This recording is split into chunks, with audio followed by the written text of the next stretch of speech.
अमरीकी सदारती इंतखाबात में कई रिकॉर्ड टूट गए। नौ मुंतखब सदर जो बाइडन ने 7 करोड़ 48 लाख से जायद वोट लेकर ओबामा का रिकॉर्ड तोड़ दिया। 2008 में सदर ओबामा को 6 करोड़ 90 लाख से जायद वोट मिले थे। जो बाइडन ही नहीं, ट्रंप ने भी एक रिकॉर्ड अपने नाम किया। ट्रंप 7 करोड़ से जायद वोट हासिल करने के बावजूद इलेक्शन हार गए।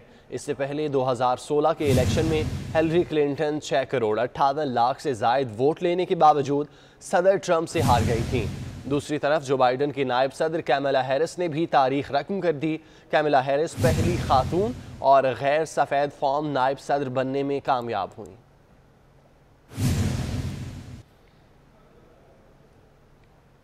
अमरीका के नौ मुंतखब सदर जो बाइडन ने सदारती इंतखाबात में जीत के बाद खिताब में कहा कि अमरीकी तारीख के सबसे ज़्यादा 74 मिलियन वोट हासिल किए अमरीका को एक बार फिर दुनिया में काबिल एहतराम बनाएंगे।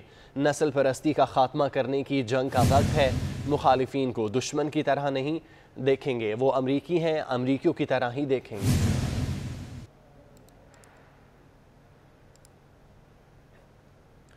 अमरीका की नौ मुंतखब नायब सदर कैमला हैरिस का कहना है कि अमरीकी अवाम ने उम्मीद, इत्तेहाद और साइंस को चुना। मैं पहली नायब सदर तो हो सकती हूँ मगर आखिरी नहीं। अमरीका की नौ मुंतखब नायब सदर कैमला हैरिस का कहना है कि अमरीकी अवाम ने उम्मीद, इत्तेहाद और साइंस को चुना है। मैं पहली नायब सदर तो हो सकती हूँ मगर आखिरी नहीं।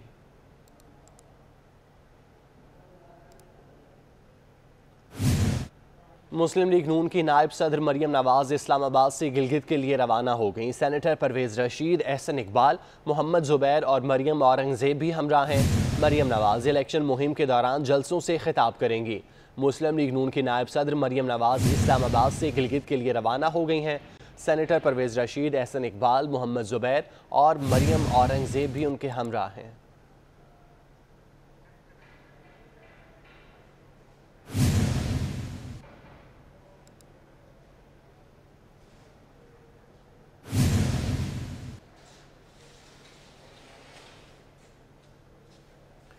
मुस्लिम लीग काफ के सरबराह चौधरी शुजात हुसैन सर्विसेज अस्पताल में ज़ेर इलाज हैं। उनकी सेहत अब पहले से बेहतर है। इसी हवाले से मज़ीद तफसीलात जानते हैं। अली अकबर हमारे साथ मौजूद हैं। अली अकबर, बताइएगा क्या तफसीलात हैं? जी बिल्कुल, आज तीसरा रोज़ है। सरबराह मुस्लिम लीग काफ चौधरी शुजात हुसैन जो है वो सर्विसेज हॉस्पिटल में ज़ेर इलाज हैं, लेकिन उनके अहल खाना के मुताबिक उनकी तबीयत पहले से काफ़ी बेहतर है। हमारे साथ यहाँ पे मौजूद हैं प्रिंसिपल सिम्स प्रोफेसर अमजद, इनसे हम बात करते हैं। अल्हम्दुलिल्लाह मैं बहुत मुतमिन हूँ कि वो जिस कंडीशन में आए थे, आप यूँ समझे कि उसमें 100% फ़र्क पड़ चुका है। आज मॉर्निंग की सिचुएशन ये है कि उनको ऑक्सीजन की सपोर्ट की ज़रूरत नहीं है। वो आम हवा में बड़े कंफर्टेबली सांस ले रहे हैं और उनकी सैचुरेशन नॉर्मल रेंज के अंदर मेंटेन्ड है। उनका ब्लड प्रेशर, उनकी पल्स, उनका टेम्परेचर, उनका कॉन्शियस लेवल सब माशाल्लाह तकरीबन नॉर्मल के करीब आ चुका है। जिसका सबूत ये है कि जब मैं गया हूँ तो उन्होंने मुझसे पूछा कि डॉक्टर साहब आपका नाम क्या है, और फिर उसके बाद उन्होंने मतलब दुआएं दी हैं कि यहाँ मेरा इलाज बहुत अच्छी तरह से हो रहा है। मुझे खुशी है कि आज सुबह चौधरी साहब ने मुझे बुला के शाबाश दी है कि आपके अस्पताल के अमले ने मेरा जिस तरह से ख्याल किया है, मैं उसके लिए शुक्रिया अदा नहीं कर सकता। बाकी उनकी जितनी फैमिली है, परवेज़ साहब हैं, उनके बेटे हैं, भाई हैं, बेटियाँ हैं, वो सब 100% मुतमिन है। जैसे आपने सुना कि प्रोफेसर अमजद साहब का यही कहना है कि उनकी तबीयत पहले से बहुत बेहतर है। जो ऑक्सीजन उनको लगी हुई थी अब वो भी उतर गई, और जो अपने उनके सांस है वो ले रहे हैं। उसके साथ साथ वो जो है लोगों को पहचान भी रहे हैं, उनसे बातें भी कर रहे हैं। तो हम ये कहना कि कब तक उनको जो है वो घर भिजवाया जाएगा, ये अभी कबलस वक्त होगा। जी ठीक है अली अकबर, बहुत शुक्रिया, आप हमें तफसीलात से आगाह कर रहे थे। जबकि प्रिंसिपल सिम्स प्रोफेसर अमजद का कहना है चौधरी शुजात हुसैन की तबीयत पहले से बहुत बेहतर है, उनकी सांस बहाल हो चुकी। चौधरी शुजात हुसैन लोगों को पहचान भी रहे हैं और बातें भी कर रहे हैं। सेटिस्फैक्टरी कंडीशन है, बल्कि मैं कहूँगा कि उनकी कंडीशन जो उस दिन थी जब वो आए हैं उसमें और आज में ज़मीन आसमान का फ़र्क है। आज माशाल्लाह उनकी ऑक्सीजन मास्क उतर चुका है, उन्हें किसी ऑक्सीजन की सपोर्ट की ज़रूरत नहीं है, वो नॉर्मल एयर के अंदर सांस ले रहे हैं। इसी तरह उनका ब्लड प्रेशर, टेम्परेचर, पल्स और दीगर पैरामीटर्स बिल्कुल सेटिस्फैक्ट्री हैं, और उनका जो ओरिएंटेशन ठीक है, आने जाने वालों को मुकम्मल पहचान रहे हैं। सरबराह काफ लीग चौधरी शुजात हुसैन लाहौर के सर्विसेज हस्पताल में ज़ेर इलाज हैं। सूबाई वजीर फ़याज़ुल हसन चौहान, खतीब बादशाही मस्जिद मौलाना अब्दुल खबीर आज़ाद और अलामा ज़ुबैर अहमद ज़हीर उनकी अयादत के लिए हस्पताल पहुँचे हैं। सरबराह काफ लीग चौधरी शुजात हुसैन लाहौर के सर्विसेज हस्पताल में ज़ेर इलाज हैं और उनकी अयादत और तीमारदारी का सिलसिला भी जारी है। इस सिलसिले में सूबाई वजीर फ़याज़ुल हसन चौहान, खतीब बादशाही मस्जिद मौलाना अब्दुल खबीर आज़ाद और अलामा ज़ुबैर अहमद ज़हीर उनकी अयादत के लिए हस्पताल पहुँचे।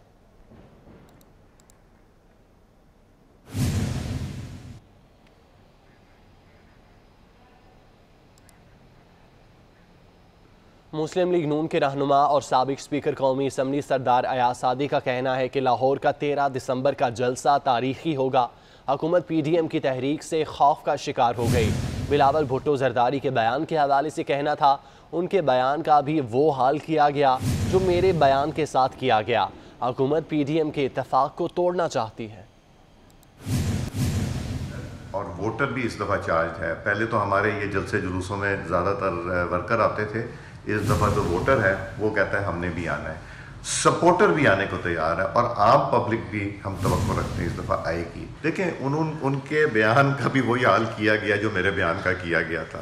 उन्होंने ये कहा कि मियाँ साहब ने कोई वजह होगी जो किया गया होगा, तो इसलिए उनकी वजाहत भी आ गई है। तो अब मेरा ख्याल है उसको देख लेना चाहिए। हुकूमत तो उसको तोड़ेगी, उसको मोड़ेगी और जो इस्तेमाल करने की कोशिश करेगी वो आपसे बेहतर कौन। कराची का रुख करें, जहां पर बाग़े जिना में पाक सरजमीन पार्टी जलसे की तैयारियां कर रही है। जलसागाह में कारकुनों की आमद का सिलसिला भी शुरू हो चुका है। हसन अब्बास हमारे साथ मौजूद हैं, उनसे तफसीलात जानते हैं। हसन, बताइएगा तैयारियां कहां तक पहुंची? आज बाग़े जिना के अंदर पाक सरजमीन पार्टी की जानिब से जो है वो अवामी ताकत का मुजाहरा किया जाएगा। उनका ये दावा है कि PDM ने 11 जमातों के साथ जो है वो जलसागाह को भरा था और वो सिर्फ एक जमात होते हुए इस जलसागाह को जो है वो भरेंगे। और अगर हम बात करें कुर्सियों के हवाले से, तो जो पाक सरजमीन पार्टी के सदर हैं अनीस कायम खानी, उनका ये दावा है कि 50,000 से ज़ायद कुर्सियाँ जो हैं वो जलसागाह में लगाई गई हैं। जलसागाह में तैयारियाँ जो हैं वो आखिरी मराइल में दाखिल हो चुकी हैं। अगर हम स्टेज के हवाले से बात करें तो बड़ा मुनफरिद किस्म का इस दफ़ा स्टेज बनाया गया है। डब्लू शेप में जो है ये स्टेज बनाया गया है। तकरीबन 120 फीट लंबा है ये और 40 फीट इसकी ऊंचाई है। उसके साथ साथ अब जो तैयारियां हैं वो आखिरी मराइल में दाखिल हो गई हैं। शाम 4 बजे का जो है वो वक्त दिया गया है कि लोग यहां पर पहुंचना शुरू होंगे। उसके बाद बाकायदा तौर पे जलसे का जो है वो आगाज़ किया जाएगा। आज बताया ये जा रहा है कि मुस्तफ़ा कमाल जो हैं वो ख़ास तौर पे कराची के हुकूक के हवाले से बात करेंगे कि किन तंगियों का सामना करना पड़ रहा है कराची के शहरियों को, चाहे वो ट्रांसपोर्ट के मसले हों, पानी के, सेवरेज के या म्यूनिसिपल मसले मसाइल हों। उसके अलावा डोमिसाइल के मसले मसाइल हैं, उन पर बात की जाएगी। उसके अलावा जो मुल्क भर में सियासत में हो रहा है, चाहे वो अपोजिशन जमातों की जानिब से उनका लाहेअमल हो, चाहे वो हुकूमत की कारकर्दगी हो, उस पर भी जो है वो सख्त लाहेअमल का भी ऐलान करेगी पाक सरजमीन पार्टी। और दूसरी जानिब जो है अब बल्दियाती इंतखाबात भी जल्द मुतवक्का है, क्योंकि बल्दियाती सेटअप अब ख़त्म हो चुका है। तो एक जानब हम देख रहे हैं कि MQM भी जो है वो एक मरतबा सियासी जोर पकड़ रही है, तो दूसरी जानब जो है वो पाक सरजमीन पार्टी उसने भी जो है वो अपना सियासी जोर पकड़ा हुआ है। अब देखना ये है कि किस तरीके से जो है जो कराची शहर की मजबूत जमातें हैं वो अपनी जगह बनाती हैं और क्या वाकई आवाम को और कराची के शहरियों को मुतमईन कर पाएंगे या नहीं। जी ठीक है हसन, बहुत शुक्रिया, आप हमें तफसीलन आगाह कर रहे थे। उधर पेशावर के हैदराबाद मेडिकल कॉम्प्लेक्स के 2 सीनियर डॉक्टर्स का कोरोना पॉजिटिव आ गया। प्रोफेसर डॉक्टर शहजाद अकबर और प्रोफेसर डॉक्टर मोहम्मद शाह ने खुद को घरों में क्वारंटीना कर लिया। खैबर पख्तूनख्वा में कोरोना से मुतासरा डॉक्टर्स की तादाद 200 से ज़ायद हो गई। पेशावर के हयाताबाद मेडिकल कॉम्प्लेक्स के 2 सीनियर डॉक्टर्स का कोरोना पॉजिटिव आ चुका है। प्रोफेसर डॉक्टर शहजाद अकबर और प्रोफेसर डॉक्टर मोहम्मद शाह ने खुद को घरों में क्वारंटीना कर लिया। खैबर पख्तूनख्वा में कोरोना से मुतासरा डॉक्टर्स की तादाद 200 से ज़ायद हो गई।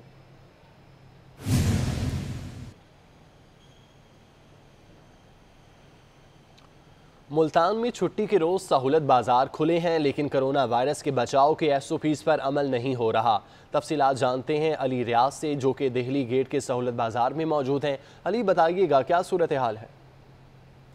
जी बिल्कुल, इतवार के रोज़ इंतज़ामिया की जानिब से सहूलत बाज़ार तो खुले रहने का हुक्म दे दिया गया है और बाज़ार खुले भी हैं। लेकिन इसके साथ साथ सबसे अहम बात जो है वो ये है कि कोरोना वायरस की जो लहर है वो काफ़ी ख़तरनाक हद तक बढ़ गई और शहर मुल्तान के मुतालिक भी जो खतरे की घंटी बजा दी गई। तो इसके पेश नज़र मैं मौजूद हूँ मुल्तान के दिल्ली गेट के जो सहूलत बाज़ार लगाया गया वहाँ पर, और यहाँ के मनाजिर ये हैं। मेरा कैमरामैन अगर नेम क्रिशर आपको दिखा सके, यहाँ पर जो कोरोना वायरस के जो SOPs हैं, ऐसा लग रहा है कि वो सिर्फ नाम की हद तक ही महदूद है। यहाँ पर शहरियों की लंबी कतारें मौजूद हैं, आटा लेने के लिए यहाँ पर मौजूद हैं, जिसकी वजह से यहाँ पर जो कोरोना वायरस के फैलने के खतरात वो भी बढ़ गए हैं। ताहम इसके साथ सबसे अहम बात जो है वो ये है कि इंतजामिया की जानिब से भी यहाँ पर शहरियों के लिए समाजी फासला रखने के लिए किसी किस्म के कोई इकदाम जो नहीं किए गए हैं। और इसके साथ साथ सबसे बड़ी बात यह है कि कोरोना के केसेस भी आए दिन बढ़ते जा रहे हैं। तो एक शहरी मर्द से मौजूद, पहले तो उनसे पूछते हैं। जी सर, मास्क इसलिए घर पड़ा था भूल गए हैं, अभी पहनते हैं, इस्तेमाल करते हैं। एहतियात बहुत ज़रूरी है। बाकी ये आटे की है जो इस पे जो है ना थोड़े लाइन लगनी पड़ती है और थोड़ा सा हमें भी परेशानी होती है, टाइम निकाल के आना पड़ता है। और उसके बाद जो है ना ये टाइम भी ज़ाया होता है, कोई आदमी परेशान होता है, कोई कहीं। ये बताइए, कोरोना वायरस से बचाव के मुतालिक इंतजामिया की जानिब से सूरत बाज़ार में इंतजाम किए गए हैं? जी नहीं, अब तो कोई नहीं दिखाई दे रहा, कोई मास्क नहीं पहन रहा, कोई नहीं है, अपना हर बंदा अपनी मर्जी कर रहा है, कोई पहन रहा है, कोई नहीं पहन रहा। सुल्तान के सूरत बाज़ार में इतवार के रोज़ खुले तो हुए हैं, अशिया तो दस्तियाब है, लेकिन लंबी कतारें लगी हुई हैं और SOPs की जो वायलेशन है वो भी जारी है। बहुत शुक्रिया आपका। कराची के इतवार बाज़ारों में कोरोना SOPs की खिलाफ वर्जियाँ जारी हैं। मास्क ना पहनने पर जुर्मानों के ऐलान के बावजूद पाबंदी पर अमल नहीं किया जा रहा। तफसीलात जानते हैं ज़फ़र सुमरो से। जी ज़फ़र। जी बिल्कुल, मुल्क में एक मरतबा फिर जो है कोरोना वायरस की दूसरी जो लहर है वो शुरू हो चुकी है।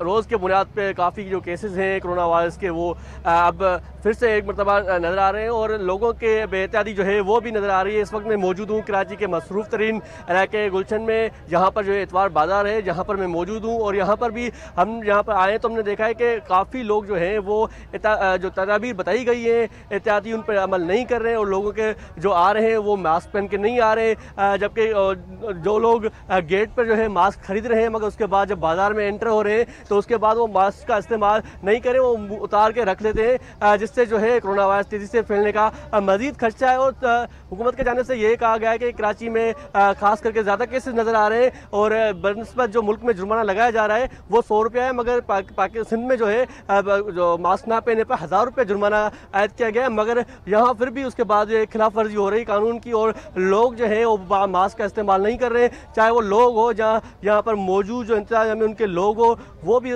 मास्क का इस्तेमाल नहीं करें। इस वक्त मेरे साथ एक शहरी मौजूद है जिसने मास्क पहना हुआ है। इनसे पूछते हैं कि मास्क पहनने से क्या फ़ायदे और कैसे आप महसूस करते हैं? देखिए, मास्क पहनना बहुत ज़रूरी है बिकॉज ये हमारी अपनी सेल्फ प्रोटेक्शन है। और जिस तरह से फर्स्ट फ्लेयर अप जो कोरोना का आया था वो खासा डेडली था, तो इसी तरह से सेकेंड भी है। और अगर गवर्नमेंट ये इनिशिएटिव ले रही है तो लोगों को चाहिए कि वो इसके अंदर अमल करें, बिकॉज ये एक पढ़ी लिखी कौम का जो है वो फ़र्ज़ है कि वो इस तरह से जो है उन चीज़ों पे इम्प्लीमेंट करें। और ये आप उस नियत से भी पहने कि आप दूसरों को जो है बेसिकली इसे प्रोटेक्ट कर रहे हैं। आप खुद तो पहन रहे हैं लेकिन बेसिकली दूसरों को प्रोटेक्ट कर रहे हैं। तो आई बिलीव कि ये 100% इस पर इंश्योर होना चाहिए। जी बिल्कुल, आपने बातें सुनी शरीक, इनका ये कहना है कि अब मास्क पहनने से ना सिर्फ अपनी हिफाजत है मगर जो दूसरे लोग हैं, जो आम जो आवाम आ रही है आपके साथ, उनकी भी हिफाजत है। लिहाजा मास्क का जो इस्तेमाल है उसको ज़रूरी बनाएं। जी ठीक है, बहुत शुक्रिया। मज़ीद खबरें बुलेटिन का हिस्सा बनाएं। रावलपिंडी में मुस्लिम लीग नून के वर्कर्स कन्वेंशन में 24 न्यूज़ की बिला जवाज़ बंदिश के खिलाफ करारदाद मंजूर की गई। जलसागाह में हज़ारों कारकुनों ने हाथ उठाकर करारदाद के हक़ में आवाज़ बुलंद की। करारदाद मुस्लिम लीग नून रावलपिंडी के सदर मलिक उमर फारूक ने पेश की। रावलपिंडी में मुस्लिम लीग नून के वर्कर्स कन्वेंशन में 24 न्यूज़ की बिला जवाज़ बंदिश के खिलाफ करारदाद मंजूर की गई। जलसागाह में हज़ारों कारकुनों ने हाथ उठाकर करारदाद के हक़ में आवाज़ बुलंद की। पाक सरजमीन पार्टी के रहनुमा अनीस कायम खानी ने 24 न्यूज़ की बंदिश की मज़म्मत की है। उनका कहना है कि 24 न्यूज़ की बंदिश के ख़िलाफ़ आवाज़ बुलंद करते रहेंगे। जो इस दौर में मीडिया वर्कर्स के साथ हुआ नाकाबिल तलाफ़ी है। देखिए, मीडिया की आज़ादी की हम यकीन रखते हैं। 24 की बंदिश की भी हम मजम्मत करते हैं। मीर शकील उर रहमान साहब को भी गिरफ्तारी की मजम्मत करते हैं। और मीडिया की आज़ादी, मीडिया के साथ इस वक्त जो है ज़बरदस्त किस्म का एक इंतहाई घटियापन का सलूक किया जा रहा है। लोगों को बेरोज़गार किया जा रहा है, मीडिया मुलाजमीन को निकाला जा रहा है। मैं और मेरी पार्टी मीडिया के लोगों के साथ आज मुस्तफ़ा कमाल इस पर भी अहम बात करें। 24 न्यूज़ की बंदिश के खिलाफ लाड़काना में सहाफ़ी बरादरी सरापा एहतजाज है। सहाफ़ती तंजीमों ने 24 न्यूज़ की नशरियात फौरी बहाल करने का मुतालबा किया। अब्दुल खालिक मोगीरी तफसीलात बता रहे हैं। हाँ जी बिल्कुल, वफाकी हुकूमत की जानिब से चैनल 24 पर मुसलसल बंदिश के खिलाफ यहाँ पर लाड़काना प्रेस क्लब की जो सहाफ़ी है, बाटा प्रेस क्लब के सदर की सरबराही में एहतजाजी मुजाहरा किया गया है, जहाँ पर मुख्तलिफ सियासी समाजी तंजीमी रहनुमा छोटे बड़े बच्चों ने शिरकत की है और जहाँ पर मुतालबा किया है कि जो हुकूमत जो इंतकामी कार्रवाई कर रही है चैनल 24 समेत दीगर जो मीडिया पर वार है उस पर यहाँ पर शदीद किस्म की मजम्मत किया गया है। मेरे साथ यहाँ पर मौजूद हैं बाटा प्रेस क्लब के सदर ज़ेब अली साहब। उनसे पूछेंगे कि आप बताएं कि जो आज का एहतजाज है वफाकी हुकूमत की जानिब से मुसलसल 24 चैनल की नशियात 2 माह से ज़्यादा अरसा हो गया है बंद है, उसके पर आपका क्या कहना है? जी, हम बाटा के सहाफ़ियों का एहतजाज ये है कि जो नया पाकिस्तान बना है, हमने सोचा था कि इसमें इजहार की आज़ादी का और भी हमें चांस मिलेगा, लेकिन यहाँ पे तो बात उल्टी हो गई है और जो हक और सच की बात करता है, जो चैनल सच दिखाता है, जो गरीब आवाम की आवाज़ बनता है, उस पर पाबंदी लगाई जाती है। ये बहुत अफसोसनाक अमल है, हम उसकी सख्त मजम्मत करते हैं और हुकूमत वफाकी हुकूमत से हम मुतालबा करते हैं कि फौरी तौर पर इस चैनल से पाबंदी हटाई जाए ताकि आवाम की आवाज़ आला ऐवानों तक पहुँच सके। जैसा कि प्रेस क्लब के सदर ज़ेब अली साहब का कहना है कि जो चैनल 24 है वो हक और सच की आवाज़ को बुलंद कर रहा था। उन्होंने मुतालबा किया है कि चैनल 24 की नशियात जल्द बहुत शुक्रिया। उसकी बंदिश के खिलाफ पीपल्स पार्टी के जयाले बाहर निकल आए। जयालों ने मुनीर चौक से गोंदावाला अड्डा तक एहतजाजी रैली निकाली। मुजाहिरीन ने 24 न्यूज़ की नशरियात फौरी बहाल करने का मुतालबा किया। गुजरांवाला में 24 न्यूज़ की बंदिश के खिलाफ पीपल्स पार्टी के जयाले बाहर निकल आए। जयालों ने मुनीर चौक से गोंदावाला अड्डा तक एहतजाजी रैली निकाली, जबकि मुजाहिरीन ने 24 न्यूज़ की नशरियात फौरी बहाल करने का मुतालबा किया। कनकोट में सहाफ़ी बरादरी 24 न्यूज़ की बंदिश के खिलाफ सरापा एहतजाज है। सहाफ़ी बरादरी ने 24 न्यूज़ की नशरियात फौरी बहाल करने का मुतालबा किया। कनकोट में सहाफ़ी बरादरी 24 न्यूज़ की बंदिश के खिलाफ सरापा एहतजाज है और सहाफ़ी बरादरी ने 24 न्यूज़ की नशरियात फौरी बहाल करने का मुतालबा किया।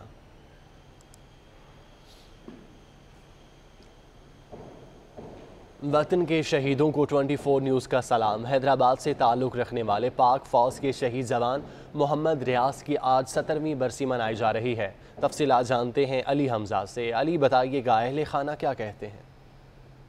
जी बिल्कुल, मुल्क व कौम की खातिर दुश्मनों से बहादुरी से मुकाबला करने और जामे शहादत नोश करने वालों की पाक फ़ौज में कमी नहीं। और ऐसे ही ये जवान जिन्होंने 17 साल कबल सियाचिन के मकाम पर जामे शहादत नोश किया, रियाज अहमद जिनका ताल्लुक़ हैदराबाद से है, आज उनकी 17वीं बरसी मनाई जा रही है। मैं इस वक्त मौजूद हूँ रियाज अहमद के भाई के साथ, जो उनको आज भी याद करते हैं और उनकी शहादत पर फ़ख्र महसूस करते हैं। उनसे जानते हैं कि किस तरह से वो आज भाई की याद को ताज़ा रखे हुए हैं। आप बताइएगा, भाई पर कितना फ़ख्र है? मुझे बहुत ज़्यादा फ़ख्र है। दुश्मनों के साथ मुकाबला करते हुए अपनी जान दी, इस मुल्क के लिए दी, और मैं भी कोशिश करता हूँ इंशाल्लाह मैं भी। जी बिल्कुल, रियाज अहमद के भाई का यही कहना है कि दुश्मनों से मुकाबले के दौरान बहादुरी से जामे शहादत नोश किया, इस पर आज भी इनको फ़ख्र है। और इनकी ये भी ख्वाहिश है कि अगर इन्हें भी ऐसा कोई मौका मिला तो वो भी दुश्मनों से मुकाबला करने में कभी पीछे नहीं हटेंगे और मुल्क व कौम की खातिर किसी भी कुर्बानी से पीछे नहीं हटेंगे। ठीक है, बहुत शुक्रिया। पाकिस्तान डेमोक्रेटिक मूवमेंट में शामिल जमातों का आज इजलास होगा। मियां नवाज शरीफ भी वीडियो लिंक के जरिए शरीक होंगे। बिलावल भुट्टो भी वीडियो लिंक से खिताब करेंगे, जबकि PDM इजलास में मुतफ़िका बयानिया तय होगा। मौलाना फजलुर रहमान तजावीज़ देंगे। इसी हवाले से मज़ीद तफसीलात जानते हैं। उस्मान खान हमारे साथ मौजूद हैं। उस्मान, क्या तफसीलात हैं? जी बिल्कुल, पाकिस्तान डेमोक्रेटिक मूवमेंट की सरबराही इजलास आज मौलाना फजलुर रहमान के ज़रिए सदारत इस्लामाबाद में होगा। इसमें साबिक़ वज़ीर-ए-आज़म नवाज शरीफ वीडियो लिंक से बिलावल भुट्टो और दीगर अपोजिशन जमातों के सरबराहान शरीक होंगे। और आज के इजलास का एक जो अहम एजेंडा है वो 24 न्यूज़ ने हासिल किया है।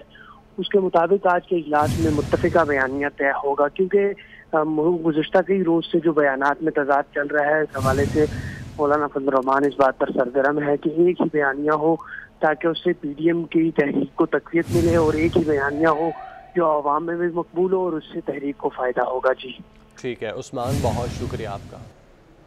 बोनेर में जमात इस्लामी का जलसा जारी है। अमीर जमात इस्लामी सिराजुल हक जलसा गाह पहुँच गए, कुछ देर में जलसे से खिताब करेंगे। इस मौके पर कारकुनों की कसीर तादाद मौजूद है, हाथों में पार्टी परचम उठाए हुए हैं। सिराजुल हक का उन्होंने इस्तकबाल किया। जमात इस्लामी का जलसा जारी है और अमीर जमात इस्लामी सिराजुल हक जलसा गाह पहुँचे हैं, कुछ देर में जलसे से खिताब भी करेंगे।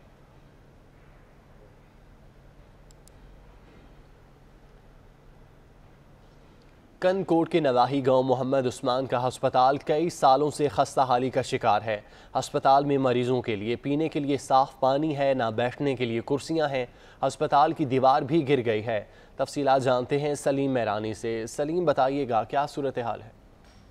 जी बिल्कुल, मैं आपको बताऊं कि मैं इस मौजूद हूँ कंदकोट के करीब मोहम्मद उस्मान खोसो के गांव में। यहाँ पर अस्पताल तो बनाया गया, लेकिन ये अब अस्पताल जो है बिल्कुल ही खस्ता हाली का शिकार हो गई है।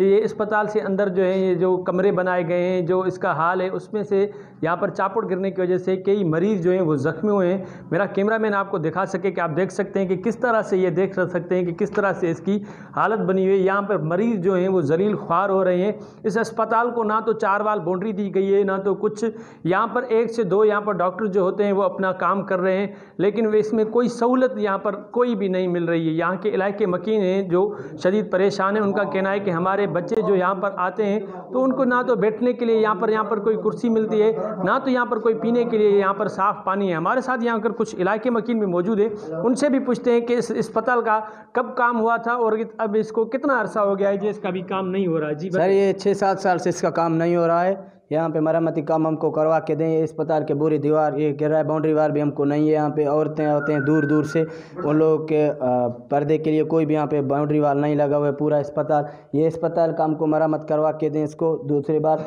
ये पूरा गिर रहा है सर, ऊपर छत के यहाँ पे चापड़ गिर रहे थे, वहाँ पे एक मरीज़ भी यहाँ पे ज़ख्मी हो गया। और यहाँ पे डॉक्टर लोग हमको 2-3 दे गए, वो बेचारे आते हैं अपना ड्यूटी भी करते हैं, वो डर से अंदर नहीं बैठते हैं कहीं अस्पताल ना गिर जाए ऊपर से। जी बिल्कुल, आपने यहाँ के इलाके मकीनों की बातें सुनी। इनका कहना है कि यहाँ पर जो डॉक्टर्स आते हैं वो अंदर बैठने के लिए तैयार नहीं होते। उनको ये डर लगा होता है कि ऐसा ना हो ये बिल्डिंग गिर जाए, जिसकी वजह से वो बाहर ही अपना बैठकर काम करते हैं। जो मरीज़ आते हैं वो भी गरीब बाहर बैठकर काम करते हैं, लेकिन कोई भी यहाँ पर इनको सहूलत नहीं दी गई। इन्होंने हुकूमत से मुतालबा किया है कि इस अस्पताल का मरम्मती काम करवाया जाए और बैठने के लिए लोगों को यहाँ पर बेंचें दी जाए जिससे हम इससे फ़ायदा। आप हमें तफसीलात से आगाह कर रहे थे। कराची में सिंध रेंजर्स ने सिक्योरिटी मज़ीद बेहतर बनाने के लिए मोबाइल ऐप मुतारिफ करवाने का फ़ैसला कर लिया। SOS अलर्ट ऐप इब्तदाई तौर पर मखसूस सेक्टर्स को फराहम की जाएगी। तफसीलात दानियाल सैयद से जानते हैं। दानियाल, क्या तफसीलात हैं ऐप के हवाले से? ऐसा देखें, बिल्कुल सिंध रेंजर्स की जानिब से ये इक़दाम किया गया है। कराची शहर और अंदरूनी सिंध की सिक्योरिटी को मजीद बेहतर बनाने के लिए मोबाइल ऐप है जिसको मुतारिफ कराने का फैसला किया गया है। तर्जुमान रेंजर्स के मुताबिक SOS अलर्ट ऐप इब्तदाई तौर पर मखसूस सेक्टर्स को फराहम की जाएगी। ऐप के जरिए रजिस्टर्ड इदारे या शहरी एमरजेंसी की सूरत में आगाही दे सकेंगे। एक बटन दबाने पर rangers control room wing commander तक पैगाम पहुंच जाएगा। एमरजेंसी कॉल से करीब गश्त करने वाली जो मोबाइल होगी उसको आगाह किया जाएगा ताकि बर वक्त पहुंचकर कार्रवाई की जा सके। तो तर्जुमान रेंजर्स का कहना है कि ये ऐप जो है तश्कील देने के अहकाम दे दिए गए हैं। DG रेंजर्स की सरबराही में इजलास होता है जिसमें फैसला किया गया है और चंद दिनों में इसको इम्प्लीमेंट बनाने के लिए, इसको फाल करने के लिए तमाम तर जो इक़दाम हैं वो बरूकाल ले आए जाएंगे। ठीक है दानियाल, बहुत शुक्रिया।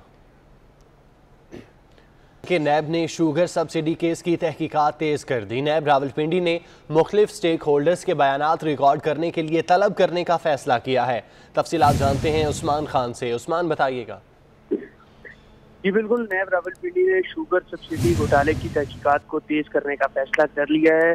ज़राए के मुताबिक DG नैब रावलपिंडी इरफान नईम मंकी ने एक डायरेक्टर की सरबराही में 3 रुकनी तहकीकाती टीम तश्कील दे दी है। नैब की 3 रुकनी टीम रिकॉर्ड इकट्ठा करने के लिए पंजाब के मुख्तलिफ महकमों और शुगर मिलों का दौरा करेगी, जबकि SEC शुगर सब्सिडी केस में मुख्तलिफ शुगर मिलों की तफसीलात नैब को पहले ही फराहम कर चुका है। नैब रावलपिंडी ने शुगर सब्सिडी में मुख्तलिफ स्टेक होल्डर्स के बयानात रिकॉर्ड करने के लिए तलब करने का भी फैसला किया है, जबकि इस हवाले से जो गुज़िश्ता रोज chairman NAB justice retired Javed Iqbal की जेर सदारत इजलास हुआ था, उसमें शुगर सब्सिडी घोटाले की तहकीकात के लिए मुश्तरका तहकीकाती टीम बनाने का फैसला किया था। उसके मुताबिक SECB के 2 अफसरान एडिशनल डायरेक्टर हामिद जावेद और additional joint director Khurram Hasan NAB की तफ्तीशी टीम के साथ शामिल हैं, जबकि चेयरमैन नैब ने DG नैब रावलपिंडी इरफान नईम मंकी को शुगर सब्सिडी केस की शफाफ और मेरिट की तहकीकात करने का हुक्म दिया था, जिसके बाद अब नैब ने इस पर अपनी कार्रवाई को तेज कर दिया और जल्द जो है वो मुख्तलिफ महकमों और शुगर मिलों का दौरा किया जाएगा और साथ ही साथ स्टेक होल्डर्स को नैब रावलपिंडी तलब किया जाएगा। जी ठीक है उस्मान, बहुत शुक्रिया आपका। बलूचिस्तान के इलाके शोरान में 1 फुट लंबा और तकरीबन 3 किलो वजनी लीमू उगाया गया। तफसीलात बता रहे हैं रिजवान सईद। हाँ जी बिल्कुल, मैं इस वक्त मौजूद हूँ बलूचिस्तान के इलाके शोरान में, जहाँ सरदार यार मोहम्मद रिंद के जो बागात हैं वहाँ पर जो है वो पाकिस्तान का अब तक कहा जाए कि सबसे बड़ा लीमू उगाया जाता है तो ये गलत ना होगा। इस हवाले से मैं आपको बताऊं कि ये सरदार यार मोहम्मद रिंद जो हैं उनके बागात में ये इस साइज़ के लीमू जो है वो उगाए जाते हैं। बिलाशुबा ये एक हैरानकुन जो है बात है कि इतने बड़े लीमू मैंने और मुझे कोई शक नहीं कि मेरे जो 24 न्यूज़ के नाजरीन हैं उन्होंने भी आज तक इस साइज़ के लीमू नहीं देखे होंगे। ये वो दरख्त है जहाँ पर ये लीमू जो है वो उगते हैं। बताया जा रहा है कि 20 साल की मेहनत दरकार थी इसको, जिसके बाद ये लीमू उगाए गए हैं। सरदार यार मोहम्मद रिंद के साहबजादे हमारे साथ मौजूद हैं, उनसे बात करते हैं क्या कहना है उनका। मेरे साहब ये बताइएगा, इतने बड़े साइज़ के लीमू हैरान कर दिया आपने, कब से ये लगाए जा रहे हैं और इस हवाले से क्या उम्मीदें क्या वाबस्ता की हुई हैं? ये हमारे इलाके के जितने भी एक्सपर्ट्स हैं, जो ज़मींदार हैं, उनकी 20 साल की मेहनत है, वो भी रंग लाई है। तो अभी करंटली हम माशाल्लाह 2nd नंबर पे हैं दुनिया में हमारा रिकॉर्ड।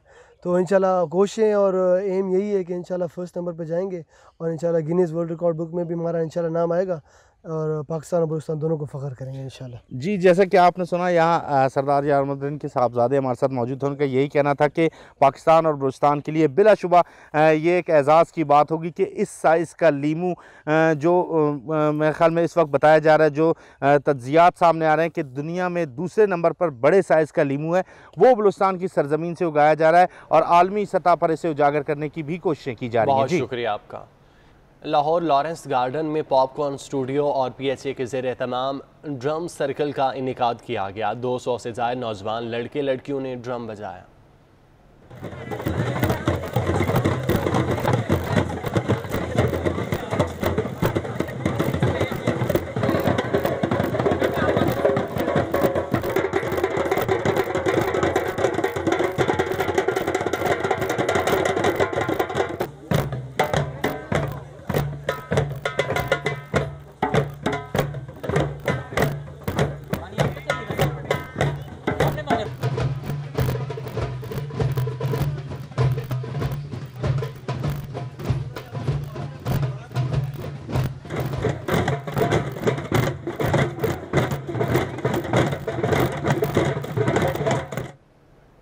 न्यूज़ स्टूडियो से फिल वक्त इतना ही। आप देखते रहिए 24 न्यूज़।